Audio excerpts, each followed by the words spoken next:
बोले देवी खजर श्यादिनाथ भगवान की, मूल नायक श्री पासनाथ भगवान की, शासन नायक श्री महावीर भगवान की, चारित्र सगवती वित्तमचर शांति सागर जी महाराज की, आचार्य विभुन श्री धर्म सागर जी महाराज की, वाम गुरुदेव आचार्य श्री भूत सागर जी महाराज की, द्वादशांग जिनवाणी माता की।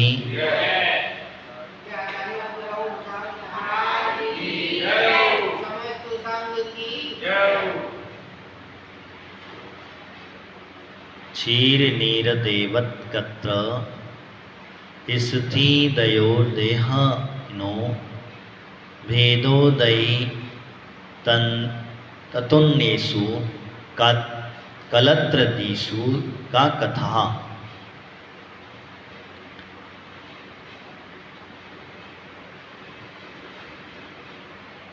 शरीर और आत्मा की स्थिति दूध तथा जल के समान मिली हुई है। यदि ये दोनों भी परस्पर में भिन्न हैं तो सर्वथा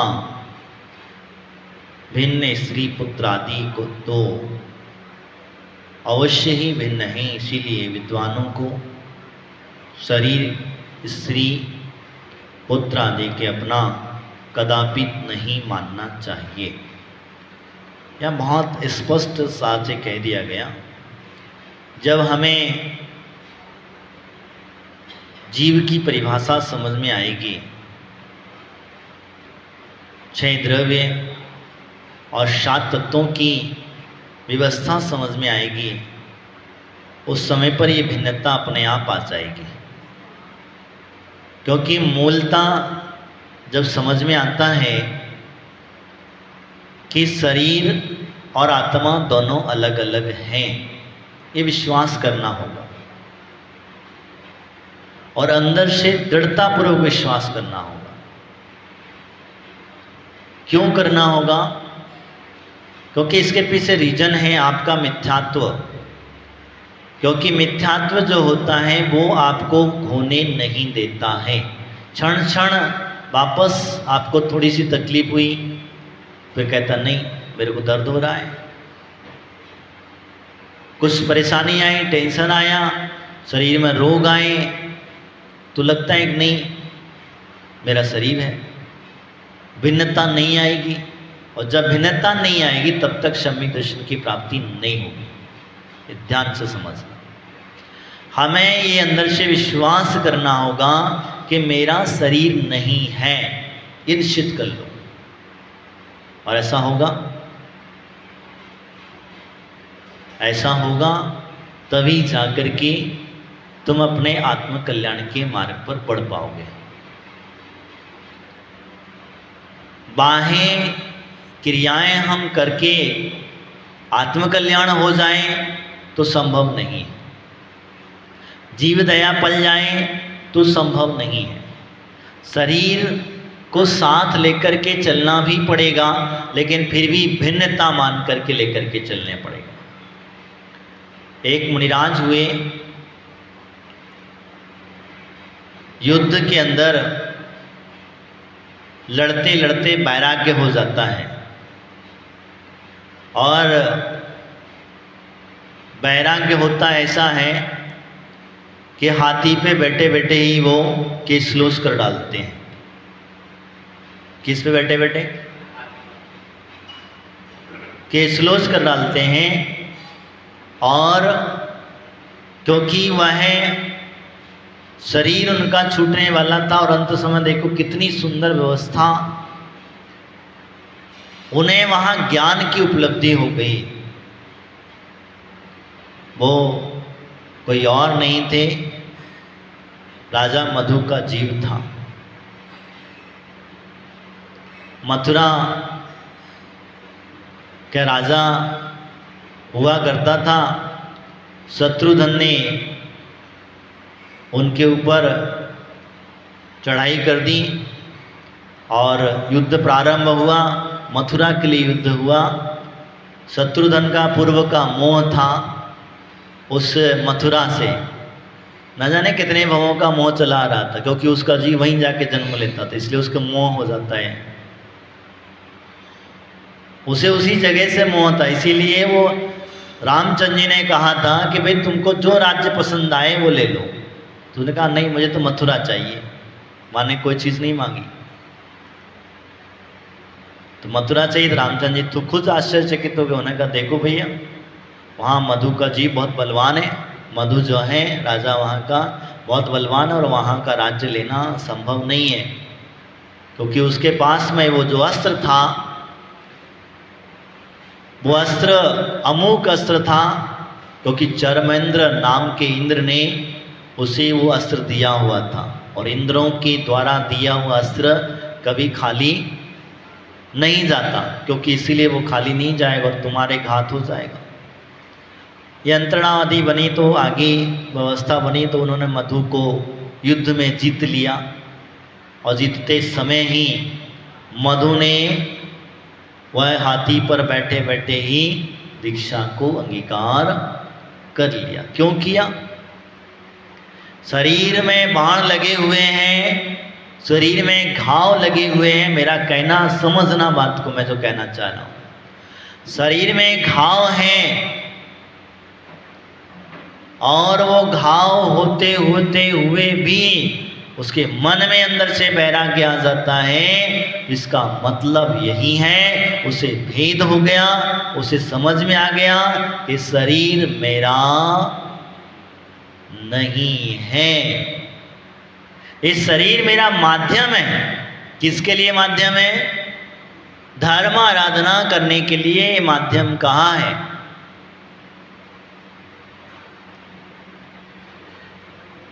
लेकिन इस माध्यम को आप अगर अपना बना करके बैठ जाएंगे, इस माध्यम का दुरुपयोग करना प्रारंभ कर देंगे, तो फिर माध्यम वापस मिलेगा या नहीं मिलेगा, इसकी कोई गारंटी नहीं है। अभी इस पर्याय में आपको माध्यम मिला है, और जितने समय तक के लिए मिला है, मनुष्य का माध्यम मिला है, तो हमें उसका सदुपयोग करना चाहिए। तो मैं आपसे जो कह रहा था, शरीर और आत्मा जो है दोनों दूध और जल की तरह मिले हुए। मिले कि नहीं मिले? दूध में पानी मिला दो, दिखता है? दिखेगा? नहीं दिखेगा। लेकिन देखा जाए तो दोनों अलग अलग हैं। उसे अलग कौन करेगा? हंस नाम का जो पक्षी है, उसके सामने कितना भी दूध मिला, पानी रख दो, वह दूध को पी लेगा और पानी छोड़ देगा। तो इसी प्रकार से ज्ञानी क्या करता है? ये भेद विज्ञान को करता है, उसे ये भास हो जाता है। तो जब भास होगा तभी यहाँ पर उस प्रकार से समझ में आ सकेगा। क्योंकि हम लोग मोह रूपी मदिरा को पी करके इस शरीर के प्रति अपना ममत्व भाव रखते हैं। बचपन में थे तब खूब खिलाया पिलाया, थोड़ी जवानी में आए तो भोगों में लगाया, बुढ़ापा आया तब क्यों रोया? बचपन में विचार किया था, तो मुझे अज्ञानी हूँ, बालक हूँ, मेरे खेलने कूदने के दिन, अभी कोई धर्म ध्यान करने के दिन थोड़े ना है, मंदिर जाने के दिन थोड़े ना है, पूजा पाठ करने के दिन थोड़ी ना है। अभी तो मेरे पढ़ने लिखने के दिन है। किसके? और तुम लोगों ने वही किया। बच्चों को मंदिर नहीं, एजुकेशन महत्वदायक समझा, पढ़ाई जरूर समझी, संस्कार क्या देना थे और हमने क्या दे दिए। अब वो बड़ा हो गया, बड़ा होने के बाद तुम कहते हो चलो मंदिर चलो, तो कहते नहीं मुझे जॉब करना है, पढ़ लिख करके किसी को डॉक्टर बनना है, किसी को इंजीनियर बनना है, किसी को कुछ बनना। लेकिन कोई कभी नहीं कहेगा मुझे धर्मात्मा बनना है, वो कभी नहीं कहेगा मुझे मुनि महाराज बनना है, वो कभी नहीं कहेगा कि मुझे धर्मात्मा बनना है, धर्म आराधना करनी है। लेकिन इतना ज़रूर कहेगा मुझे डॉक्टर बनना, इंजीनियर बनना, आदि आदि बहुत सारे, कलेक्टर बनना, किसी को जज बनना, किसी को वकील बनना, ये बनने की बात करता। लेकिन कभी मन में विचार नहीं आता है। तो क्यों नहीं आता है? क्योंकि हमने उसे बचपन में ऐसे संस्कार नहीं दिए। हमने बचपन में उसे मंदिर नहीं लाए। स्कूल छोड़ने तो रोज गए, ले जा करके बैठा करके 1-1 घंटा बैठना पड़ा था, बैठे। लेकिन मंदिर, साधुओं के पास, मुनिराजों के पास धर्म श्रवण करने की व्यवस्था, जिनवाणी का श्रवण हमने नहीं कराया। इसीलिए ध्यान रखना, अब वो बचपन जवानी में चढ़ जाता है तो संयोग वसात किसी एकांत जीव का पुण्य जाग जाता है, कोई धर्मात्मा पत्नी मिल जाती है तो थोड़ा बहुत मंदिर आ जाता है। लेकिन मूलतः वही 10 मिनट 5 मिनट रुके, अभिषेक किया, बस उतना चलते फिरते अपना काम किया और चलो। ये धर्म नहीं हुआ। ये तुम अपने मतलब के लिए किए और चल दिए, क्योंकि अभी भी तुम्हें भेद विज्ञान प्राप्त नहीं हुआ। अभी भी तुम गृहस्थ जीवन को जी रहे हैं, गृहस्थ जीवन में वहीं पड़े हुए हैं। इसीलिए उन्होंने आगे कह दिया कि वास्तविकता में अब आगे चले। धीरे धीरे करके बुढ़ापा आ गया, जवानी गई, बच्चों को संभालने में, व्यापार आदि संभालने में, स्कूल आएगा सॉरी बिजनेस आदि संभालने में, और अपनी नौकरी करने में सारी जवानी निकाल दी। क्या किया? तब भी समझ में नहीं आया। क्या नहीं आया? जीव और पुद्गल अलग अलग हैं। अभी भी समझ में नहीं आ रहा है। अब बुढ़ापा आ गया है, तब भी कह रहा नहीं, इसके लिए कोई दवाई कराओ, डॉक्टर के पास ले चलो।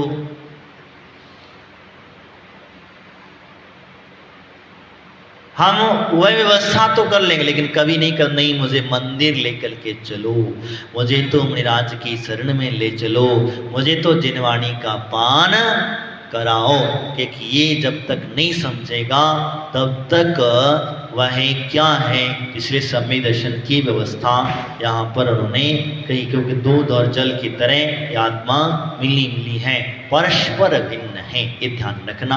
आगे वो कहते हैं कि वास्तविकता हम लोग क्या करते हैं, इस स्वार्थी दुनिया में फंसे हुए हैं और अपने जो भिन्न हैं उनको भी अपना मान करके बैठे।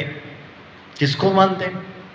तो कहते हैं मोह रूप मृग तृष्णा जग में मिथ्या जल चमके, मृग चेतन नित भ्रम में उठे उठ दौड़े थक थक की, जल नहीं पावे प्राणी गवावे, भटके भटके मरता, वस्तु पराई माने अपनी, भेद नहीं करता। कितनी अच्छी बात कहती। वो कहते हैं ये मोह रूपी मृग चेतन है। आपने हिरण को देखा है? हिरण जो होता है उसे अगर रेगिस्तान में छोड़ दिया जाए, रेगिस्तान में छोड़ दिया जाए तो वो पानी के लिए खोज करने के लिए रेत में कितने हजारों किलोमीटर चल जाएगा। क्यों चलता है? उसे थोड़ा सा दौड़ता है, पानी दिखता है, वो रेत नहीं दिखती उसे। क्या दिख रहा है? ये मोह रूपी तृष्णा है। पानी दिख रहा है और पानी देखता है, फिर आगे बढ़ता है, जाके फिर देखा वो रेत, फिर आगे बढ़ता है। ऐसे चलते चलते हम भी वही कर रहे हैं, हम भी वही कर रहे हैं। बचपन में मोह हुआ पढ़ाई से, तो पढ़ाई करके कुछ होशियार बनेंगे, कुछ कमाएंगे, तो वहाँ चले, थोड़ा ऑफिस चले, ऑफिस में जाके पढ़ाई करें, हमने डिग्री प्राप्त करी। और उसके बाद में क्या हुआ? वहाँ ऑफिस में मोह लग गया। उसके बाद में हमने क्या, बच्चे हो गए, और बच्चों के प्रति मोह, उनके लिए कमाना है, शादी हो गई, धीरे धीरे और शरीर से मोह। तो ये हम दिन पर दिन क्या करें, हम अपने आप को फंसाने का कार्य कर रहे हैं। आचार्य भगवंत कहते हैं हम पहले 2 पैर वाले थे, फिर 2 से 4 हुए, 4 से 6 हुए, 6 से 8 हुए। क्या हुआ? 8 पैर वाला कौन है? हाँ, कौन है? मकड़ी। और मकड़ी क्या करती? जाल बुनती है। किसके लिए? दूसरों के लिए, खुद के लिए नहीं। किसके लिए? दूसरों के लिए जाल बुनती है और उसी जाल में खुद ही फंस जाती। तो ऐसे ही हमारा संसार है। हमने सोचा था बचपन में क्या, अभी तो ठीक है, थोड़ी देर बात करेंगे, फिर थोड़ी देर बात करेंगे, फिर थोड़ी देर करेंगे, तो इस प्रकार से वो धर्म नहीं कर पाता है। एक छोटा सा उदाहरण, मुझे गुरुजी की बात याद आई। गुरुजी कहते थे कि एक भक्त उनके पास आता था, शादीशुदा नहीं था, तो बहुत जाकर के महाराज की सेवा करता था। जब देखो तब सुबह से लेके शाम तक, कोई चिंता नहीं थी। संयोगवशात जब तक तो वो धर्म में ध्यान करता रहा, आराधना करता रहा, उसकी शादी लड़की देखने आए और लड़की देखी और देखते ही पक्का कर दिया। वो आके महाराज को बताया, महाराज अब हम लड़की देख करके आ गए हैं और हमारा पक्का हो गया है। अच्छा, तो अब तो 25% तो चला गया, मतलब पक्का हो गया तो 25% तो गया। उसके कुछ समझ में नहीं आया। 25% गया बोले गई, कुछ और चक्कर पड़ गया। फिर कुछ दिन के बाद आया कि महाराज शादी पक्की हो गई। क्या हुआ? शादी, अभी तक सिर्फ सगाई पक्की हुई थी, अभी क्या हुआ? शादी पक्की हो गई। तो बोले 25 और गया, 50 गया। अब तो 50% चला गया। अब क्या करे बेचारा? महाराज कुछ समझ में नहीं आ रहा क्या कह रहे। 50% चला गया। अब शादी हो गई, शादी जिस दिन शादी होना थी उस दिन शादी हो गई। शादी होके दर्शन करने आया तो बोले अब तो तू 75 गया। कितना गया? 75% गया। और 75% गया तो जब उसको 1-2 साल के बाद बच्चे हो गए, बोले अब तो पूरा गया, अब तो पूरा गया। महाराज तुम हर बार जब आता हूं मैं आपसे आशीर्वाद, तुम कहते हो गया गया। बोले कहाँ गया, मैं तो आपके पास ही बैठा हूं। तब महाराज ने उसे बताया, देख तेरी जब सगाई पक्की हुई थी तब तू 25% धर्म से छूट गया, मेरे पास आना बंद कर दिया। अब तुझे किसकी चिंता लगी 25% में? घरवाली की, जिससे शादी होने वाली उसके बारे में तो सोचने लग गया, धर्म छोड़ दिया तूने। अब मेरे पास में 25% आना तूने बंद कर दिया। 25% आने का मतलब शरीर से तो आ रहा है तू, लेकिन तेरा मन उधर चला गया, उसके ऊपर चला गया, वहां पर अटक गया है। तो बोले जब से तू शादी का कार्ड लेकर के मेरे पास आया, शादी पक्की करने का मतलब 50% चला गया, यानी कि अब तू शरीर से भी चला गया। अभी तक तो मन से गया था। किससे गया? शरीर से भी गया। बोले 50% तू चला गया, अब तू मेरे पास नहीं रहा। और जैसे तू शादी करके आया तो कितना गया?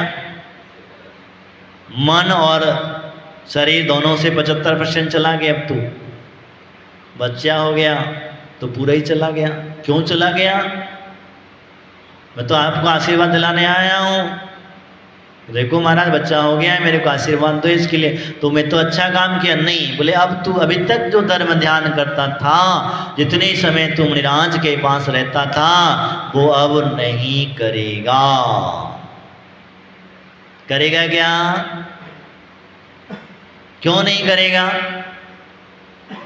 क्योंकि पहले पत्नी की चिंता हुई, अब उसकी रखवाली करो, उसकी देखरेख करो, उसकी व्यवस्था करो, उसकी जो भी ज़रूरत है उसको पूरी करो। उसमें पूरी करते करते आधा अपना समय निकल जाता। और नई ज़रूरतें पूरी करोगे, नहीं उसके पास टाइम दोगे तो कल के दिन तुमको तलाक देके भग जाएगी। ये भी एक समस्या है। तो इसलिए उसको सहते, तो इसलिए तो चला गया। बोले बाका बच्चा खोचा, बच्चा हो गया तो बच्चे की ज़रूरतें पूरी करो, उनके पढ़ाई लिखाई की व्यवस्था करो। आप नौकरी करना पड़ेगी क्योंकि व्यवस्था करना पड़े तो कुछ ना कुछ आपको करना ही पड़ेगा।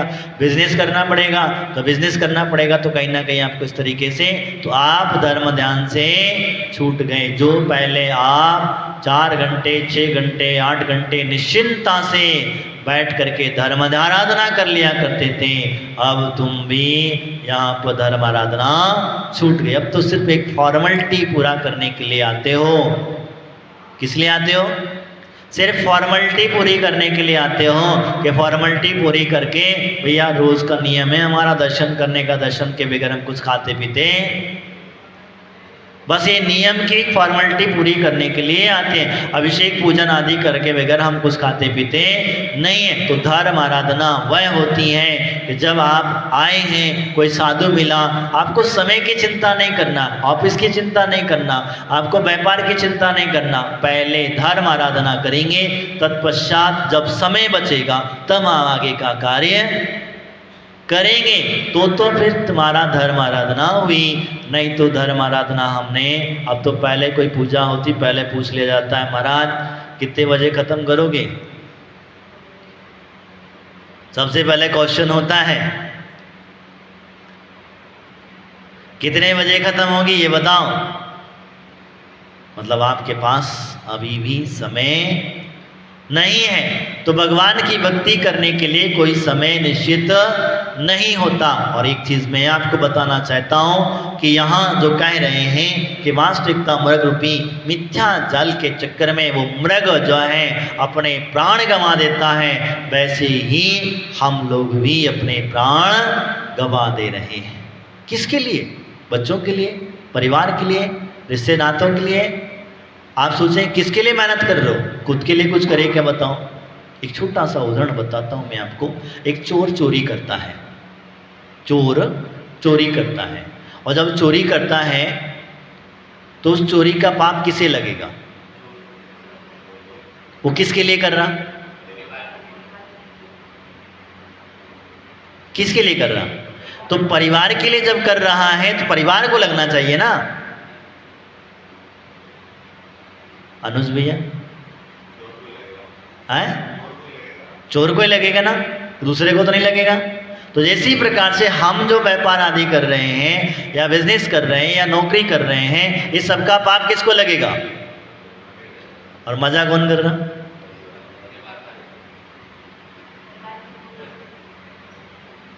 मजा कौन कर रहा? परिवार वाले। तो इसी अवस्था को समझना। वो चोर को एक दिन मुनिराज मिल गए। कौन मिल गए? मुनिराज मिल गए। और मुनिराज जब मिल गए तो मुनिराज ने उसको संबोधन दिया कि देख तो चोरी कर रहा है, किसके लिए कर रहा है? तो बोले मैं एक परिवार के लिए कर रहा हूं। अच्छा, तो जब तेरे ऊपर संकट आएगा, कोई परेशानी आएगी, दुख आएगा, तो तेरे परिवार वाले तेरा साथ देंगे? या तुझे पुलिस ने पकड़ लिया तो क्या तेरे परिवार वाले तुझे छुड़ाएंगे? क्या तेरा सहयोग करेंगे? नहीं करेंगे। बोले ऐसे कैसे नहीं करेंगे? सब करेंगे, मेरे बच्चे हैं, मेरा परिवार है, मैं इनके लिए इतना मेहनत कर रहा हूँ, कमा रहा हूँ, रात दिन रात में जगना पड़ता है, कैसे कैसे जाके चोरी करता हूँ। जब जाकर नहीं, बोले नहीं है तो जाके मिल ले।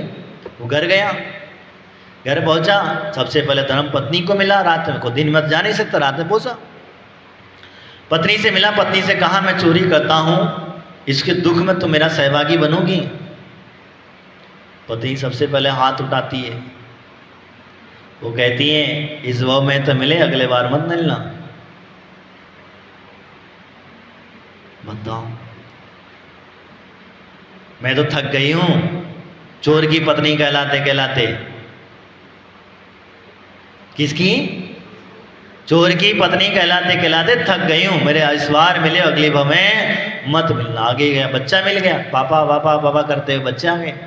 बच्चे ने कहा, बच्चे से पूछा बेटा मुझे अगर कुछ पुलिस वालों ने पकड़ लिया, किसने पकड़ लिया, कुछ कर दिया, तो क्या आप मेरे दुख में सहयोगी बनोगे? बोले ना। बोले क्यों? बोले मुझे तो बच्चों से जिसके साथ खेलता हूँ वो कहता है चोर का बेटा है, चोर है, मुझे स्वभाव में मिले तो अगली बार पापा मत बनना। हो गया काम तमाम, बेचारा दुखी हो गया।